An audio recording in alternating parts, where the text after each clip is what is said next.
Well, as we start off the first lap of our Super Buggy race, welcome to all our YouTube viewers and all the fans watching us, hopefully by chance, at TORCseries.com as we're entering into our first lap of the Super Buggy race. Looks like Mark Steinhardt has pulled a whole shot. Yeah. Picking up right where he left off from yesterday afternoon. The Formula One of off-road, we've got the open wheel cars, the limited suspension, the limited motors, the four-bangers out there make this tremendous RPMs out here in the racetrack. As they cross the line, it's Steinhardt, Meister, Schwabe, Scott Schwabe, the dad, Ryan Schwabe, the son, Michael Hester, and Steve Creeman in that bright yellow car out of Arlington Heights, Illinois, as our leader once again is Mark Steinhardt. You can already see Meister trying to reel in our race leader, Mark Steinhardt, in the 31 car. Track in very, very good shape throughout this whole day in round 12. We go to some tremendous, epic, historic tracks during the 2017 season, but I think we have never seen a track to hold up like this for an entire day. In the heat, in the sun, no blue grooving, nothing like that. It's been a perfect track every single race all day long. It has, and it can hold rain very, very well, and you see it. I mean, we've seen a bad weather storm go through yesterday morning, and we raced through the whole day, and today has been beautiful. We started early with the pros. Now we're back out with the Sportsman division and the Super Buggy, and it's been awesome. And Michael Meister has taken the lead away from Mark Steinhardt in that last lap and is already inching away on lap number 3. These are probably the hardest, I think the hardest cars to drive in all of short course off-road racing. Now think about it, you're shifting, you got a turning brake, which is like on a tractor with pedals, but instead you got a lever. So you're pulling a couple different levers. You're steering, you got a button to talk to on the radio to your spotter. You got another button if you have to have a mud eater, which is a tear-off kind of system. That's done electronically with another button. So you're doing all these things, steering, shifting, braking. And then I forgot about the feet too. You got the clutch, you got the brake, you got the gas. There's a lot going on. It's kind of like a drummer, you know, think about it. When a drummer's got both foot pedals and both hands going at the same time, I can't tap your head and rub your tummy at the same time? I can't even do that. Meister out front, that Ponzi back, number 94. Mark Steinhardt fading back slowly as they enter the split lanes. Once again, the Carlson family did a great job, made that turn just a little bit better so we'd see less contact. But today, we've seen a lot of contact last race out.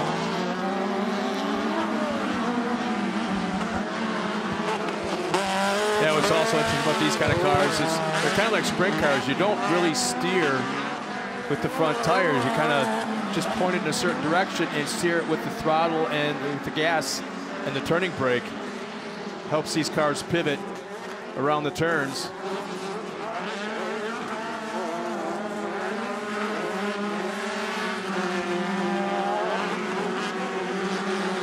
It is so weird. From yesterday, we watched that back drop-off jump. Nobody was really getting that much air, and you can tell how much drier the track is today. They're getting runs out of this front section.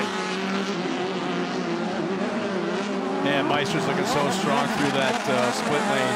We've been calling the split lane, but we got to keep in mind too that it's got deep sandy section. It's soft sand. It's playground sand. It's beach sand. It's like that real stuff. You step in a certain way and it can sink up to your knees in some areas.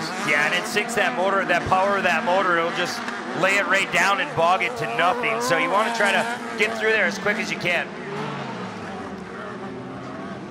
And the competition caution comes out that time by.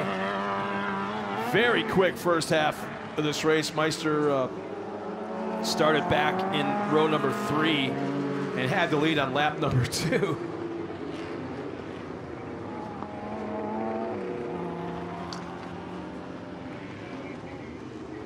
But looking around this racetrack, you know what, I happen to notice that all our lead cars out there are the A-arm cars, independent front suspension, except one. They're still the old-fashioned bean car where it's a single axle all the way across. And it just so happens that is the car of Steve Creeman out of Arlington Heights, Illinois, right now running in the 6th spot. Runs a part-time schedule.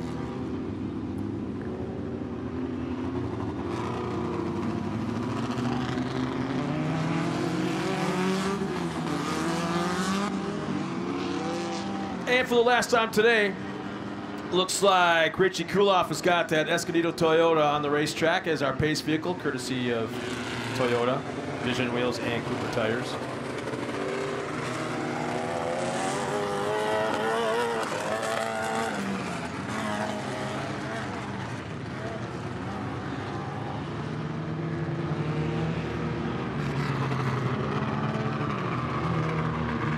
And we should go back to green flag racing this time by as they will round that left-hand turn. Pace truck pulls off the track.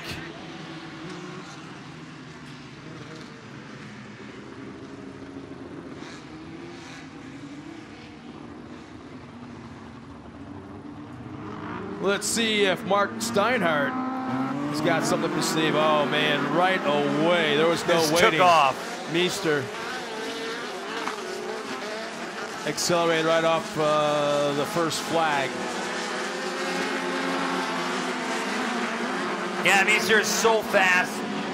He's a very good car driver in Super Buggy.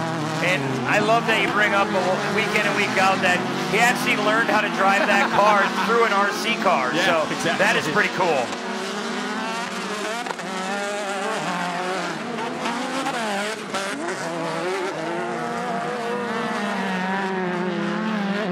So Scott Schwabe still at the point, running in front of his son, Ryan Schwabe. You know, Ryan's a big kid. Yeah, he is. Big kid. He's a very big guy. Kind of approaches that of Gatlin Keener. I want those two we on my can front take line. Keener, though. Oh, hell no. Nope. I would just drop to my knees and cower like a little baby.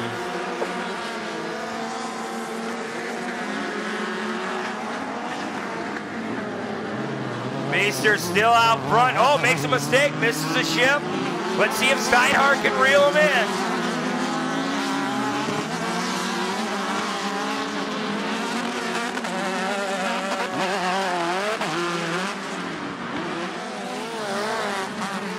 There'll be 3 laps remaining this time by with Michael Meister running up front. Steinhardt Schwabe still running 1, 2, and 3.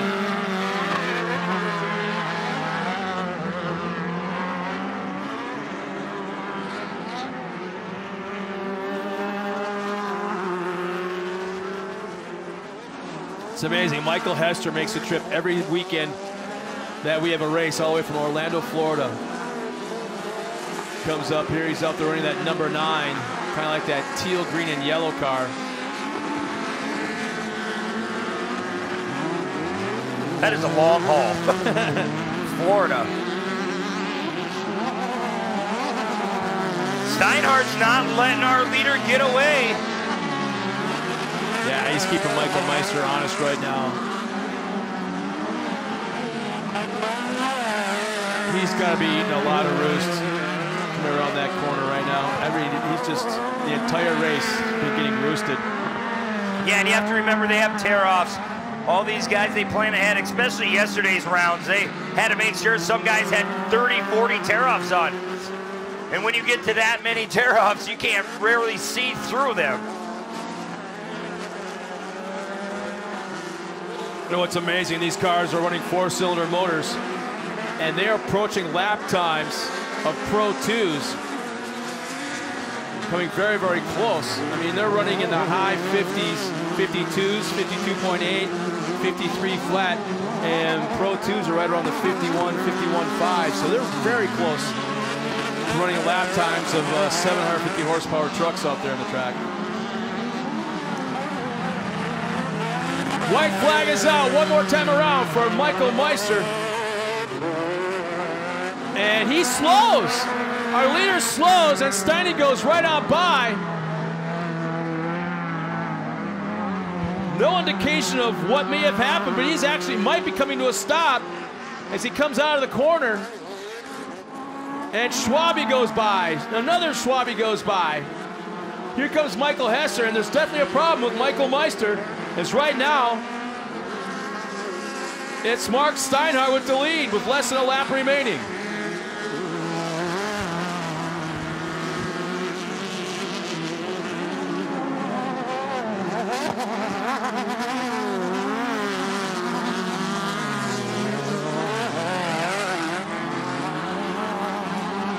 Mark Steinhardt coming through the rhythm section one last time. Checkered flag out for Mark Steinhardt in the 31. Scott Schwabe across the line in second, and Ryan Schwabe will come around in third, with Hester right behind, as well as Steve Creeman.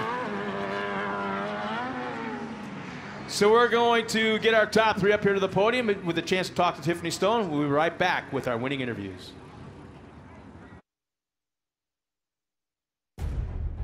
When it comes to guarding your engine, AMSOIL offers the next level performance enthusiasts demand. AMSOIL provides 75% more engine protection against horsepower loss and wear than required by a leading industry standard, extending the life of pistons and cams. Give the vehicle you love the above and beyond protection it deserves. AMSOIL, devoted to protection.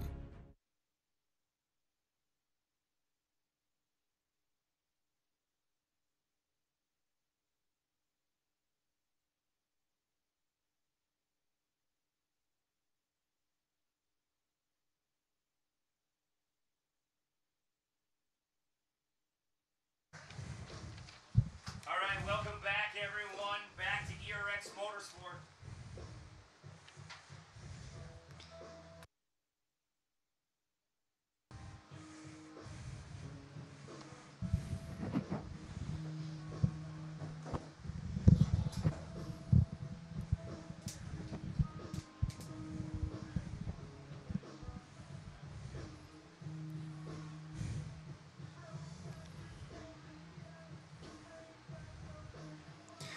Well, ladies and gentlemen, we have a special guest up here. We'll be doing the podium interviews after the next race, but I have Carter Vandenheuvel, who missed yesterday's rounds.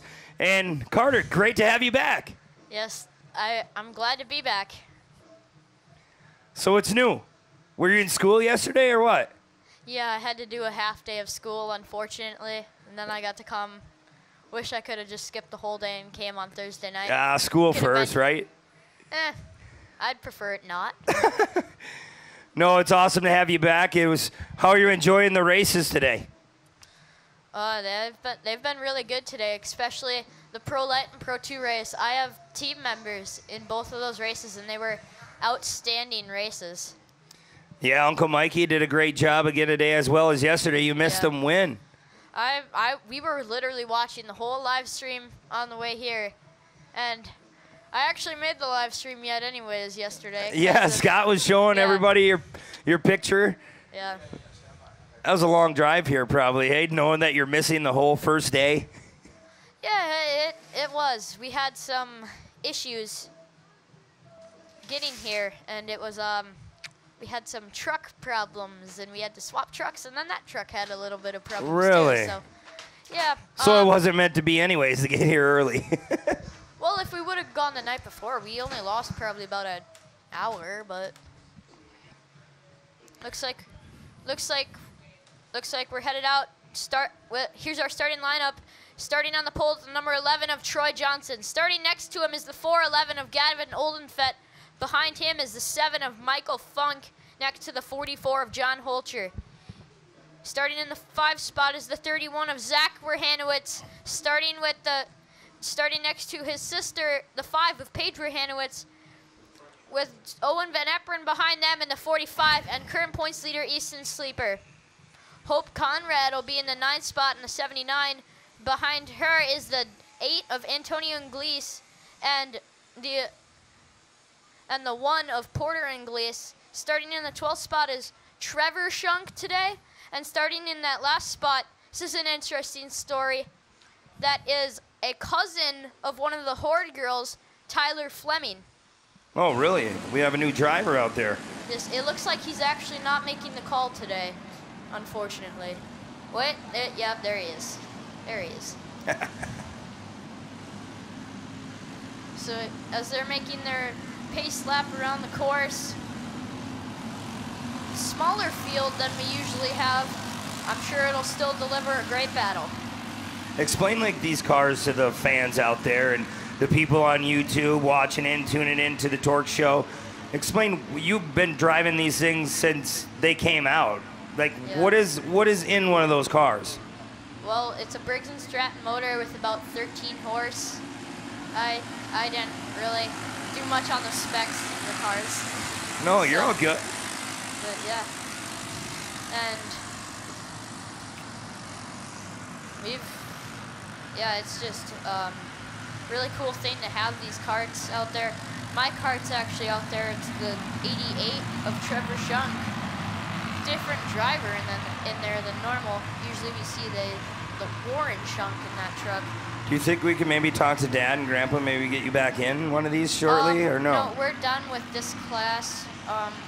We've just moved out of this class, and we're seeing when we're really going to come back. And it looks like they're going to come to the green. You may not see Strawn Points competitor Sam Marquardt or his sister Kennedy Marquardt. What I was told is that they sold both of their karts for unknown reasons. Oh, Zachary Verhanowitz jumping up to the inside of Michael Funk. And Owen Van Eperen making it 3 wide with Paige Verhanowitz and Easton Sleeper. Gavin Oldenfett pulls the whole shot. John Fulcher trying to get around Michael Funk. Gavin Oldenfett already pulling out the lead. New sponsor on board there. Can't read what it says though. It looks like the 44 has gotten around the 11. But Troy Johnson in the 11 trying to fight back against Fulcher. Yeah, Troy Johnson looks like he's trying to take over the lead. And he may, as Oldenfett with some troubles in the sand section. And they're about 6 wide as they come through the rhythms. Easton Sleeper gonna shoot up the inside. You can see the Verhanowitz, Paige, and Zachary starting to get in the mix. Zach, I don't know what happened to him. Had about 3rd coming into our first corner. Must have chose the wrong line in the sand section as they head down the hill. Yeah, talking about that sand section, I can't imagine in one of these cars with limited horsepower in the Briggs & Stratton, it must just lay those down. Oh. And contact between Oldenfett and Fulcher. Verhanowitz gets into Oldenfett. Oldenfett is not up to pace. And Owen Van Eperen now. Van Eperen challenging for the lead. Wait, no, that's challenging for second. As Sleeper will slip back. And now Verhanowitz on the inside of Funk.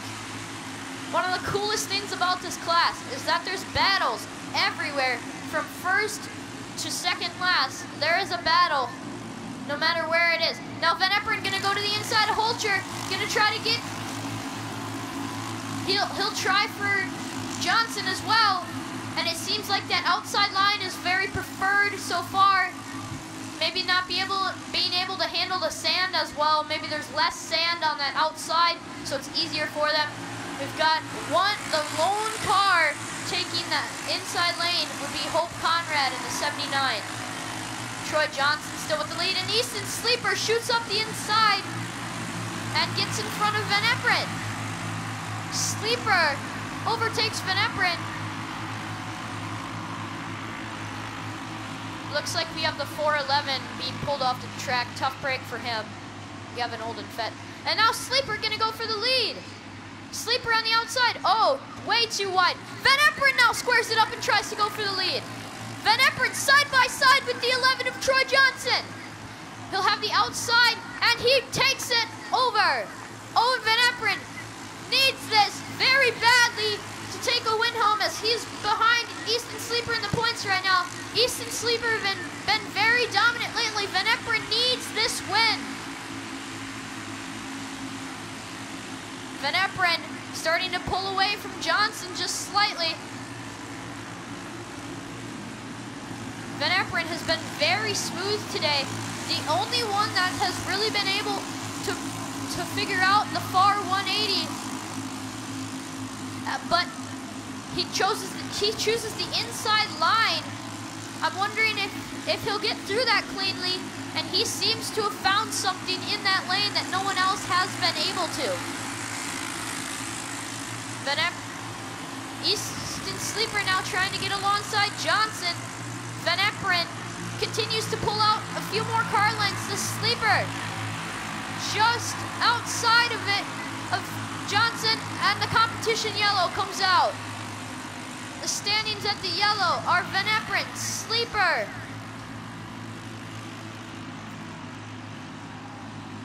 Johnson, Holcher, Zach Verhanowitz, Paige Verhanowitz, Michael Funk, Antonio Inglis, Hope Conrad, Trevor Shunk, Porter Inglis, Tyler Fleming, and Gavin Oldenfett is out of the race. Who's your pick up there? Easton Sleeper, or do you think Owen can hold him off? I'm thinking that Owen Van Eperen will be able to do this one today. He really needs a win right about now, and I'd like to see a great battle. Whoever beats the other one tomorrow would take it home. I'd like to see that sort of thing tomorrow. That would be really cool to see.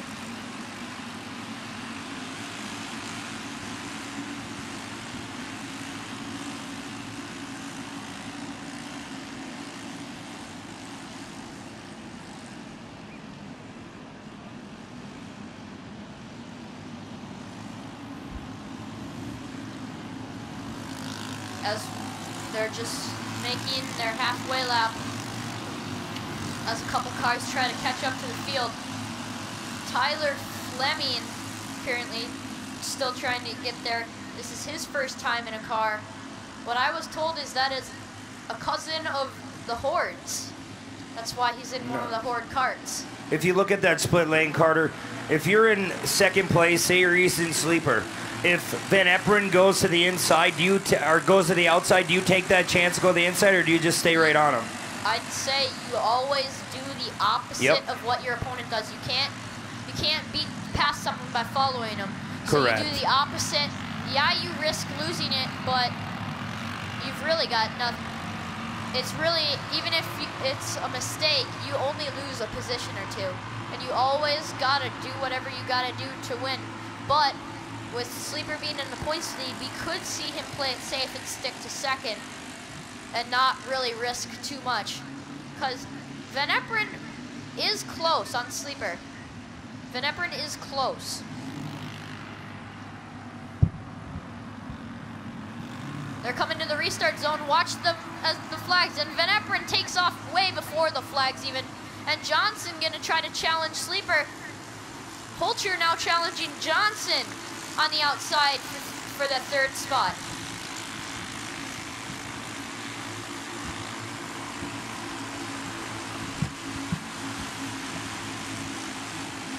Holcher not able to get it done on Johnson. Van Eperen pulls out a car length or two, but Sleeper, watch for him to try to make something happen on this corner.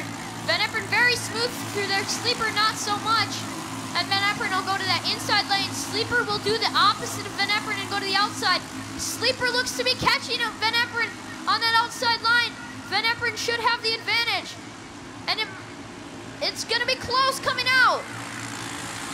Most cars opting to take that outside line, but they're side by side going through the rhythms. Sleeper on the outside, Van Eperen on the inside.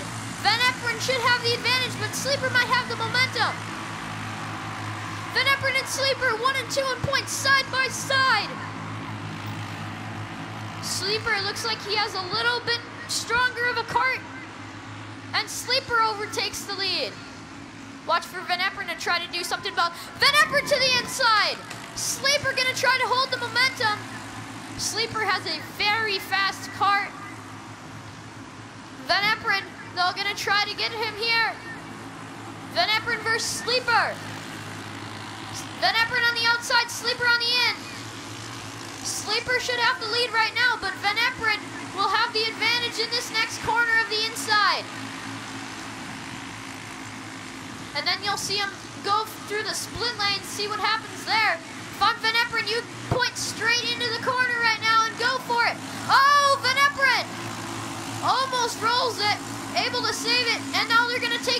opposite lines. And we've got battles for third and for fifth. Or it may be a four-way battle for third right now with our two leaders battling, and Sleeper comes out with the advantage. Johnson hangs on to third right now, and now Zach Verhanowitz gets around Holcher. Sleeper should be sailing home right now. Van Eperen really gonna have to try hard to get this one done. White flag is out. One more time around for Easton Sleeper. Van Eperen has got to make something happen on this lap. Sleeper goes wide, Van Eperen. Van Eperen makes up some ground in that corner on Sleeper. Van Eperen closing, reeling in your leader. Van Eperen, side by side with Sleeper. He's gonna try to go to the outside here. Van Eperen and Sleeper side by side as they head up the hill. Watch for this corner here. 501 Van Eperen. You go to the inside with no holding back in this corner. Van Eperen to the inside, pushes Sleeper wide. Van Eperen retakes the lead. Oh, and we've got two cars locked up in the background, the 44 and the 11, still going while hooked up. Looks like they get unhooked. And Van Eperen now just gonna try to stay in front of Sleeper. Van Eperen must. Van Eperen gonna head up the hill. Let's see. One last stretch, and Owen Van Eperen takes the win. Easton Sleeper second, Zach Verhanowitz third. That's two consecutive third place finishes for Zach. Paige Verhanowitz fourth, fifth is Troy Johnson, sixth John Holcher, seventh is Antonio Inglese. Man, oh man, what a race, hey Carter? Yes, you would have loved to was- have been in that battle. Yeah, that looked like a very fun race. It's got And a you couple called cars. it. You called it. You said that he was going to hold him off. Yeah. Well, he didn't exactly hold him off. It was a back and forth battle there for sure, but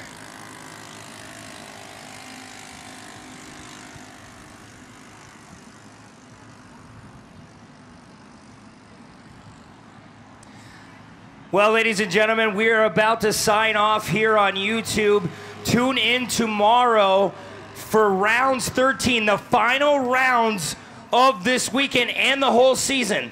On behalf of myself, Scott Rains, Tiffany Stone, and Carter Vandenheuvel, we will see you tomorrow.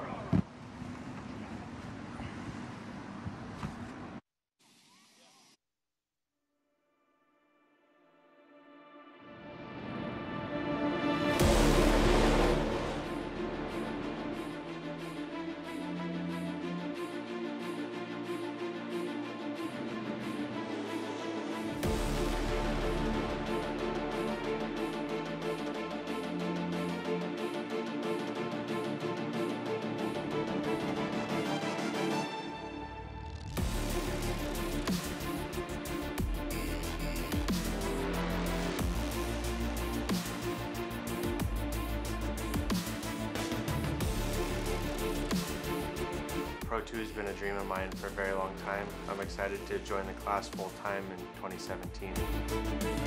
Hopefully we can get the Pro 4 out and mix it up with the Greaves and whoever else wants to come do some battle. We're going to be getting more tracks in the water truck, going for championships. At the end of the day, you want to be the guy that when everybody shows up to the racetrack, I want everybody to say, this weekend I know I have to beat Kyle Hart.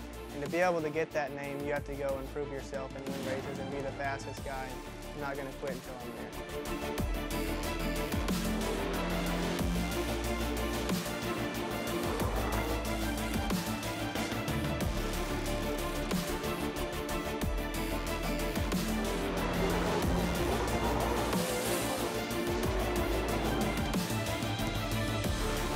The overall future for off-road, it looks really good. We finally have a stepping stone of young guys coming up. It's going to be one hell of a season.